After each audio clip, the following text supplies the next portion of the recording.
พอเพิ่นพากันเมื่อวานนี่พี่น้องเอ้ยมื้อนี้ก็เงียบเหงาแน่นึงยังเหลือดุงแล้วก็บ่ไล่แล้วก็อาจารย์เล่ามายังมื้อนี่ยังบ่ทันเห็นมาซ้ำกระติกน้ำร้อนไปซื้อมาให้ล่ะเบาเสียงอ๋อบ่เสียงซื้อมาเวลายามมื้อคืนก็เฮาต้มไว้แล้วก็เวลาส่งนมให้ลูกก็ง่ายเนาะแต่ตอนฉันได้พ่อกับชุมลุงนี่ลูกเจ้านี่กินนมยังล่ะนมกระป๋องหรือว่านมผงแบบนี้นมแบบนี้เฮาแบบ5 ปี5อย่างแล้วเก็บไว้แล้วก็ซื้ออ๋อคือไปเอาปีเอากล้วยเอาหยังสิเนาะเก็บไว้แล้วก็ซื้อนมผงแบบนี้มาให้ลูกเอาแบบว่านมนมน้องหั่งน่ะเพิ่นบ่กินบ่หรือว่าเพิ่นบ่มีนมมันบ่กินตั้งแต่เกิดเกิดมาเลยคือบ่ดูดเลย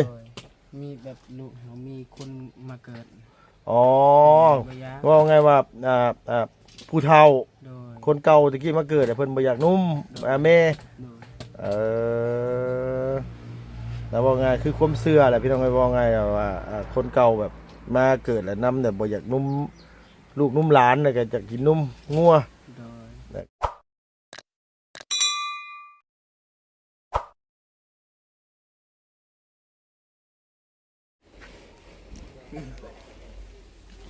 โอ้เปิดคลิปมาอันแหนขนมกอดอยู่อันนี้เนาะโดยสบายดีโอ้ยยิ้มเป้ยบ่สบายแล้วบ่ได้เป็นวัดเป็นไอแล้วบ่สบายแล้วแม่เพิ่นไปใช้ฉละไปอาบน้ำแบบน้ำโอ้ตัดผมใหม่ปานทหารพี่น้องเอ้ยโอ้ยทรงทหารพร้อมมาที่นี่เอ้าลุงซื้อกับข้าวมาฝากลาบซีนพี่น้องไปกินข้าวเที่ยงหรือยังล่ะยังไม่ทันกินข้าวเที่ยงบ่ยังพอดีแล้วสนะโตพี่น้องเอ้ยเมื่อนั้นทีมงานถือเลขน้ำมะกราเพิ่นแตกสนั่นพันพืชอยู่ชื่อ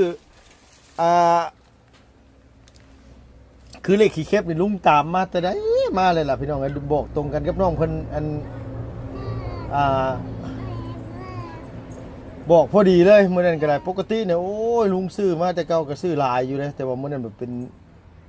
ข้างนี่เอื้อยอารมณ์ดีอยู่ก็เลยบ่กล้าซื้อหลายเมื่อนั้นโอ้แต่เก่าลุงซื้อตัวละ2-3 แสนมื้อนั้นแต่เก่าเลขขี้เข็บนี่มีมื้อนั้นแหละลุงซื้อตัวละแสนโอ้ยได้ถือว่าน้อยสุดแหละพี่น้องไอ้ทั้งตามมาแต่ดนเลยเลขขี้เข็บมาออกมื้อนั้นเมื่อคืนฝันว่าได้ใช่เมื่อคืนนี่เป็นอาจารย์ได้นี่นะฟันอยู่อ่ะฝันว่าอย่างเมื่อคืนนี่ฟันว่ามีแบบเขาบอกให้ตัวเลขเลยบอกตัวเลขเลยบอกเลขชัดนั่นแหละเพิ่นบอกให้ชื่อเลขอย่างโดยเขาบอกตลอดเลยนอนรับตานี่ก็แบบตาเฮาเนี่ยรับจนรับโดยใจเฮาแบบมันบอกในใจว่ามันให้ใส่เพิ่งเด้อว่าชื่อเพิ่งโดยเราว่าภาษาเฮานี่เราบอกตลอดเลยโดยว่าง่ายก็คือมื้อแรกนี่ว่าง่ายกับเพิ่งนี่ก็มันมีอยู่3ปองพี่น้องเอ้ยมันมี16 5 6 9 6นั่นล่ะเนาะ16 5 6 9 6พี่น้องลงท้ายด้วยเลข6ว่าง่ายก็คืองวดเมื่อกี้นี่เกือบเป็น3ตัวซ้อนเลยโดยลัก4ออกลัก5เนาะเฮ้ยเนาะคันมาลัก4แต่พอแห้งเนาะเอ้ยอารมณ์ดีแล้วให้ลุงซื้อลัก4พี่น้องมันให้ลัก4ให้เราให้ซื้อลัก5แต่ว่าทีมงานว่าน้องเพิ่นให้ซื้อลัก4ว่าซั่นว่าแต่ลุงก็บ่ได้ซื้อลัก4หรอกลุงไปซื้อลัก8เดี๋ยวลัก5ก็ซั่นก็โอ้หลายๆเติบอยู่ดอกเอ้ยเนาะเฮ้ยได้ค่านุ่มอยู่ดอกเนาะถึกเท่าไรเจ้ามื้อน่ะ8 แสนคือเก่าได้ถึก 10,000โดยเอาพี่น้องเอ้ยคันว่าแม่นงวดนี่นี่ห่วย3 งวดซ้อนในบ้านเฮาคืออาจารย์มื้อนี้พี่น้องเอ้ยโดยดาวล่ะเนาะฝนก็เซาตกแล้วบักหลาก็เซาเป็นไข้แล้วเนาะแม่เพิ่นก็ดีขึ้นแล้วบ่แม่เพิ่นก็ดีแล้วดีเบิดทุกคนแล้วโดยพูดเขาให้เขาอันนี้แล้วบ่ล่ะหากะแม่หากะฮูดมื้อนี้ถ้าจะไปฮูดเริ่มมื้อนี้เลยโดยเอาง่ายๆก็คือฝนมันหยุดนี่แหละก็ไปฮูดเลยเนาะล่ะเนาะโดยมื้อเช้าได้ยังกินล่ะมื้อเช้านี่กินไข่โดย พอแต่ไข่ไก่ทีมงานซื้อมาให้นั่นแหละพี่น้องเอ้ยทีมงานว่าอีกจักมื้อ2มื้อสิขึ้นมาแล้วก็เรื่องดินหลอนต้นยาวกล้าเพิ่นว่าเพิ่นสิตกลงเอาจังไดซื้อขายหม่องใดก็ยังบ่ทันได้จะแจ้งสรุปแล้วเพิ่นว่าในสถานดินหม่องนี้น่ะ แล้วว่าโอเค โอเค โดย ราคาเท่าไหร่ เพิ่นว่า20 ล้าน 20ล้าน โดย กว้างเท่าไหร่ยาวเท่าไหร่ล่ะ กว้าง12 กว้าง ยาว 12 โดยยาว16 กว้าง12ยาว16 โดย ก็ถือว่าพออยู่ดอกพี่น้องไอ้พอดีปูเพื่อนสร้างได้พอดีอยู่ได้อยู่ดอกว่าภาษาบ้านเฮากันเนาะล่ะเนาะ โดย แต่ว่าย่ำน้ำท่วมอยู่บ่ ท่วม มองนั่นได้ โดย มองว่าสิซื้อนี่ได้ โดย คันคือว่าสมมุติว่ามันท่วมมันก็ท่วมบ้านอยู่แล้วเนาะ โดย มันบ่ท่วมแต่ฝั่งนั้นเนาะ โดย ฝั่งนั้นมันสูงทางฝั่งนี้ท่วมหมดเนาะ โดย เพราะว่าอย่างพี่น้องไอ้น้ำเซ่มันหนุนเนี่ยแถวเฮือนน้องหนาน้อยอย่างนี้มันท่วมหมดเลยแถวนั้นก็ได้แถวบ้านสกีแถวบ้านนั้นว่าสกีแถวเฮือนน้องหนาน้อยแถวเฮือนน้องเฮงนี่ก็ท่วมคือกันมาซั่นว่าคันปีใดมันท่วมคันปีใดบ่ท่วมก็บ่ท่วมนั่นล่ะเนาะ โดย บางเทื่อ 4-5 ปีจังท่วมเทื่อนึงแม่นบ่ล่ะ โดย แต่4-5 ปีจังมาเทื่อนึงหรือว่าบางเทื่อก็เป็น10กว่าปีจังมาเทื่อนึงว่าง่ายซะเฮาเฮ็ดสูงไว้เนาะ โดย คันเฮ็ดเทื่อนเฮ็ดสูงไว้เอาพี่น้องเอ้ยมีความคิดอยู่ว่าสิเอาลูกจักคนบ่เคย ยังบ่ฮู้ยังบ่ฮู้ โดย ตัดมื้อนี้ได้บ่ผมนี่น่ะ โดย ไปลองส่งใหม่พี่น้องเอ้ยยังว่ายังไงก็อยู่ไปก่อนเนาะ โดย แต่ว่าสมัยนี้ก็บ่อยากให้ออนไลน์ไปเลยแหละคน2คนนี่ก็พอแล้วพี่น้องเอ้ยมันลายก็เลี้ยงบ่ไหวเนาะล่ะเนาะ โดย มันลำบากนี่เนี่ยพี่น้องเอ้ยมีลูกหลายคนก็ลำบากหลายอย่างนี้จะประมาณจัก2หรือ3คนนี่ก็พอดีงามละแม่เพิ่นเอาไปอาบน้ำอยู่ห้วยผู้ โดย ห้วยเฉยๆน่ะ อยู่เทิง อ๋ออันฟังทั้งพุ่นบ่ โดย อันห้วยทางที่เฮาไปอันว่าชื่อว่าไปซื้อที่มื้อนั้นน่ะ โดย สุเจ้าก็ไปอาบอยู่พุ่นบ่ล่ะ โดยเทื่อก็อาบน้ำพังนี้มันก็ไกล ฟังทั้งใดฟังทั้ง โดยพังทาง บ้าน ส่วนมัน ทั้งสวนบ้านพี่เนาะ บอนลังเขาปลูกลังเขาตั้งใหม่ อ๋อมันก็มีคลองน้ำคือกันทั้งนี้ก็เนาะ โดย แม่นละลุงเคยไปอันว่าอันนั้นตอนนั้นไปส่งสการทั้งปราสาทนี่อยู่บ้านนี่มีจักหม่องนั่นล่ะเพิ่นว่าปราสาทบ้านเฉลียวนี่ ซอง 2หม่องแล้วเนาะ โดย ตอนนั้นไ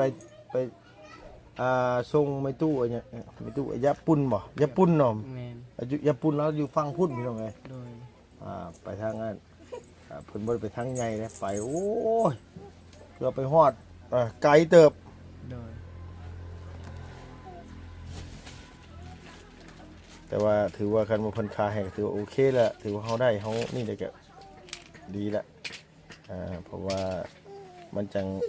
มีหมองอยู่หมองเช้าเป็นของตัวเองเนาะ โดย บัดนี้สนุปอ้ายเจ้าบอกว่าน้ำเมียน้ำว่าได้ซะบัดนี้นะ ก็ขาดกันแล้ว ขาดกันเลย โดย อันนี้ตัดเองบ่ผมนี่คือว่ายังเต็มโตเต็มข้ออยู่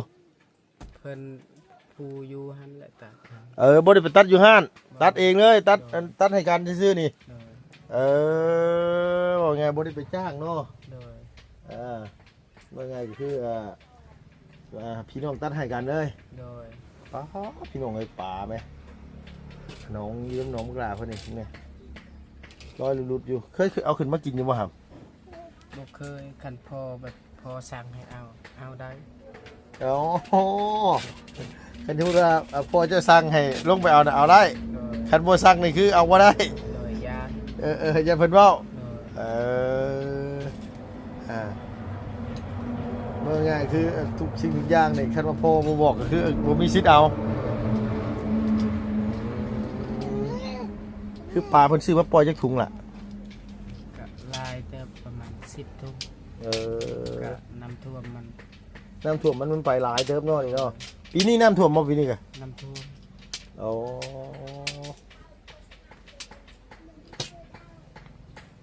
พอน้ำท่วมแล้วมันก็ไปน้ำแน่เนาะอันนี้มันเหลือน้ำท่วมมาซื้อใส่พี่น้องเอ้ย โดย แต่มันก็ยังหลายอยู่ว่าถึงหลายยังหลายอยู่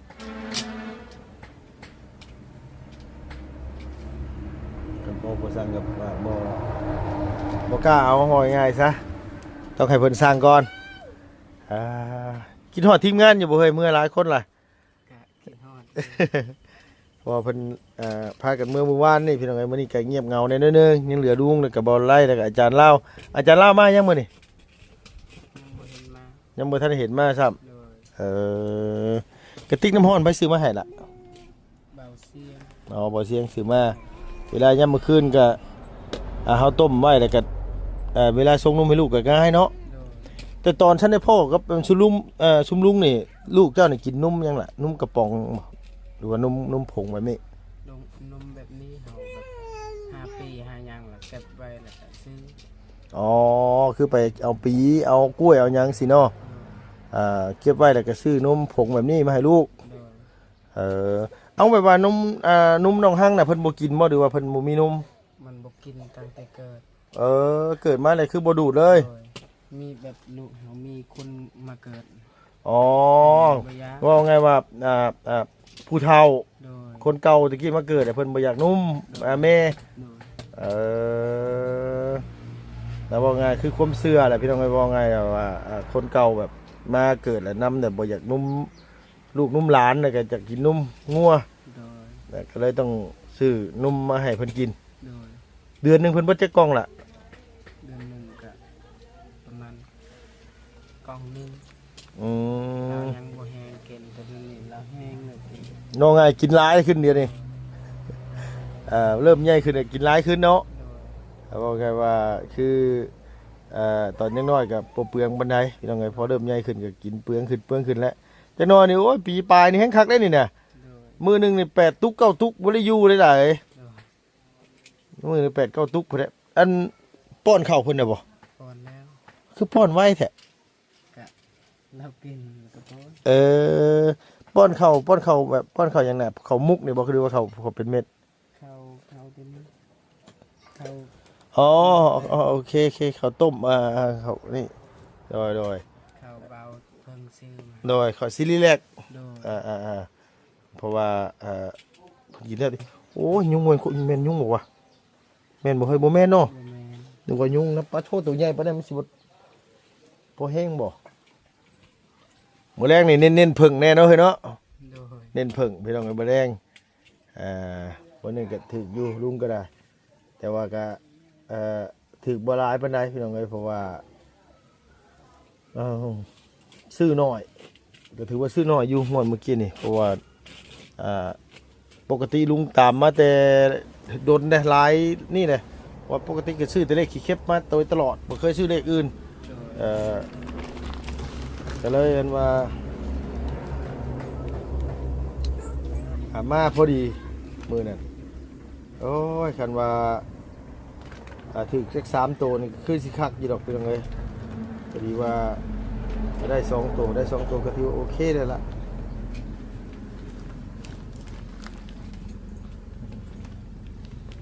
เขาเที่ยงยังไม่ทันกินจะหน่อยเมียมานี่ก็เปลี่ยนกันเจ้าไปอาบน้ำบ่นี่เนาะ โดย อาบน้ำเพราะว่ายังผมติดเต็มอยู่พี่น้องเลย โดย หมอนบักหลามีซ้ำนี่บ่ครับ โดย หมอนมีซ้ำนี่เสื้อ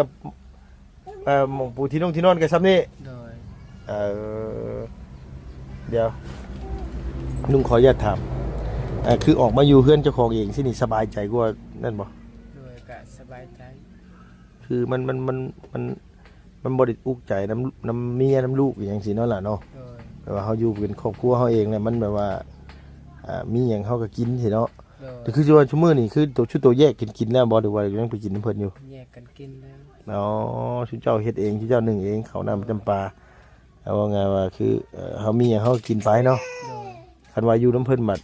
มันแบบบ่ได้แบบนั้นพี่น้องเอ้ยเพราะว่าหนึ่งมาต้องอยู่ในครอบครัวเฮือนใหญ่ก็กินพร้อมกันถ้ากินพร้อมกันใช่เนาะล่ะ โด เนาะ ย คุณเฮาสิกินก่อนก็บ่ได้อีกพี่น้องเอ้ยเพราะว่ามันอยู่นํกันเด้คันเข้าบ่พอกินเพิ่นก็เว้ากันอีกเนาะล่ะเนาะ โดย มันเป็นเรื่องปกติอยู่แล้วอันนี้นะแบบว่าเขาออกมาอยู่เองเนี่ย3 คนมันก็ลดหน่อยลงสมมุติว่าเจ้ากับเมียเจ้ามื้อหนึงมื้อละติ๊บนี่ก็กินแทบบ่เบิดซ้ำแม่นบ่ล่ะ โดย คันว่าอยู่เฮือนใหญ่บัดมื้อละ4-5 ติ๊บก็บ่พอน้ำหลายคนจกเด้ โดย เพิ่นนั่งกินพวกนี้กินเนี่ยนี่มาอยู่เฮาเองเนี่ยอยู่น้อยก็ตามเพื่อนก็ได้แต่ว่ามันก็ ความสบายใจมันสบายใจกว่า โดย เจ้าเป็นลูกคนที่เท่าไหร่สาม ที่สี่ ที่สี่ยังมีน้องอีกบ่เจ้ากะ มี มีน้องจักคน สอง มีน้องอีก2 คน โดย มีหญิงผู้ชาย ผู้ชายเนี่ย ผู้ชายเบิดเลย โดย เพื่อนเจ้านี่มีผู้ชายจักคน มีหก โอ้ผู้ชายล้วนเลย โดย มาเลยพูดพี่น้องเอ้ยมาแต่อาบน้ำแม่อันน้องนี่คือแบบว่าเพื่อนเจ้านี่บ่มีหญิงจักคน บ่มี อ๋อผู้ชายเบิดเลย โดย ป้าหมายความว่ามีแต่ลูกไผ่มารวมกันเลยนี่เนาะ โดย น้องอีก2 คนกันยังมีแต่ผู้ชายอ้ายอีก3นี่น้องเอ้ยอ้าย3คนนี่คือแต่งงานเบิดแล้วบ่ โดยแล้ว เนาะแต่ว่าอันผู้หนึงหาแต่เลิกกับเมียไป โดย 4 คนผู้ชายด้วยอัน6 คนผู้ชายล้วนเลยว่าซั่นว่าบ่มีลูกสาวจักคนแต่ว่าก็ถือว่าโอ้ลูกไผ่มาเฮือนเบิดสุคนนี่บ่มีชนหม่องหอยลูกไผ่ลูกชายอยู่พุ่นเด้อันนี้เนาะล่ะเนาะ โดย น้องเจ้าจักปีได้ซะพุ่นอันผู้ติดกันนะเจ้า ผู้หนึ่งกะได้12ผู้หนึ่งได้8 ปี อืม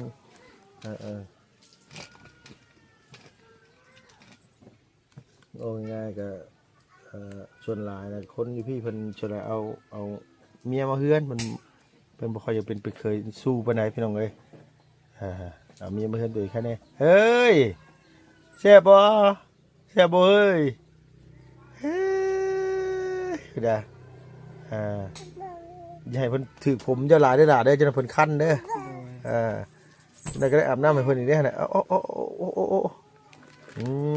พี่น้องเอ้ยอันว่า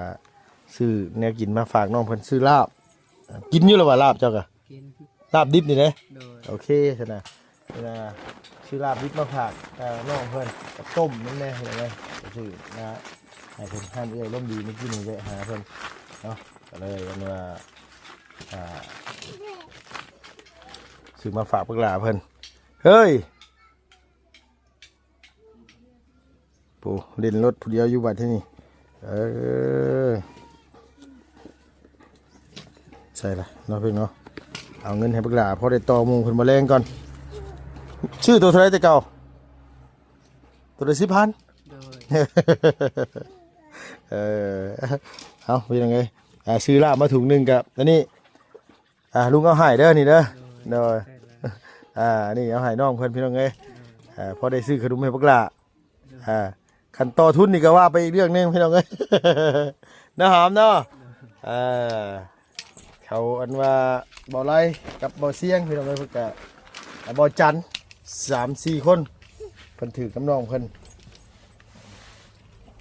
ลุงน่ะซื้อเลขลุงตลอดดอกแต่ว่าคือมาแรกนี่ก็รู้ว่าล่ะบ่แรงลุงบัดมักเลข10จักเวียนเลขหยังบ่พี่น้องเอ้ยนี่เลขหยังวะน่ะ10เลขหยัง จากยัน นาคบ่เฮ้ยมันเป็นนาคน้ำบ่จักคำว่าบ่ จา ซั่น กน้ นาคน้ำเนาะนั่นเป็นนาคน้ำนี่แหละแต่ว่าสิซื้อเลขเพิ่งน้ำบักหลาเพิ่นอยู่กับสิซื้อเลขน้ำนาคน้ำเนี่ยป้าต้มหมุดหยังบ้านเจ้าเอิ้นหมุดหยังนี่เฮ้ย ำกับหมุดแดง อ๋อ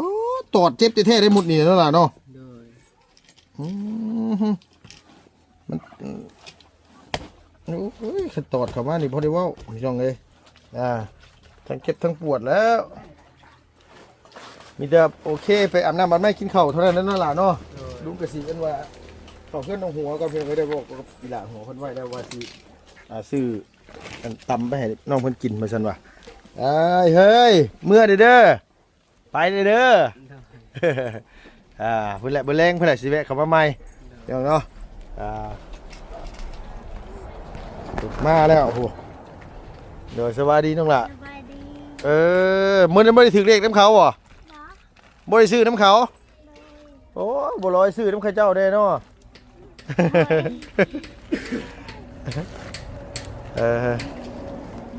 อีหยังอันว่าอันสักได้สิตากไว้บ่บัดนี้หรือว่านี่ได้นั่นน่ะไป ว่าซักได้สิตากไว้บ่เออมันเปื้อนสิคันแดดนี่ก็สิไข่แน่พี่น้องเอ้ยมาบ่กังวลปานใดคันแดดนี่คันฝนตกมามื้อใดหันติอันโต๊ะน้อยนั่งเล่นนี่ก็จนหมอกเบิดแหละโอ้เนาะทางหลังพี่ก็เป็นสวนกล้วยพี่น้องเอ้ยเนาะเวลาน้ำขึ้นมันท่วมเบิดมันจะน้องว่าปูปลาหน้าน้ำเพิ่นก็เต็มอยู่เนาะมีแต่ว่าสำหรับคลิปนี้พี่น้องเอ้ยลุงก็มีแต่สิขอตัวเดินทางก่อนอยู่ไหนอยู่หม่องไหนก็ล่ะอันว่าอันที่ดินนะหม่องอันว่าทางเครื่องต้องสอนเพิ่นบ่โดยอ๋อบ่แม่นหินดินเฮือนอันว่าอันสาวอย่างนี้นี่นะสาวย่านี่บ่แม่นเนาะบ่แม่นใกล้เฮือนใกล้ต้นมะขามเฮือนบ่สอนพุ่นเนาะโดยโอเคพี่น้องเอ้ยมีแต่ว่าพุ่นแหละขึ้นมาพุ่นแหละทีมงานสิได้ตกลงซื้อขายกันแต่ว่าฮู้แล้วล่ะว่าเพิ่นสิขาย20ล้านเพิ่นสิแบ่งให้น้องอยู่ว่าซั่นว่ามีแต่ว่าเฮาถ้าเบิ่งนํกันคุณผู้บ่าวใต้หนูกำลังเตรียมมันว่าอุปกรณ์ไปยิงหนูอยู่ยิงหนูพุกไปแต่เก่าได้อยู่บ่ล่ะได้อยู่เนาะพอได้กินเนาะเห็ดแนวยิงหนูพุกโอ้ยามนี่หนูพุกมันแท้ๆได้พี่น้องคักแท้ๆได้ยามนี่มันกินข้าวให้พอได้กินนอนอยู่ได้เนาะพี่น้องไอ้มีแต่ว่าทีมงานขึ้นมาพบพ่อกันอีก 2-3 มื้อเนาะพี่น้องแล้วก็มาซื้อขายเรื่องดินหลอนต้นหญ้าให้ปักลาเพิ่นแล้วก็สิดำเนินงานซื้อเครื่องปลูกซ่านให้น้องเพิ่นต่อไปนะเพิ่นเนาะอันนี้เลยก็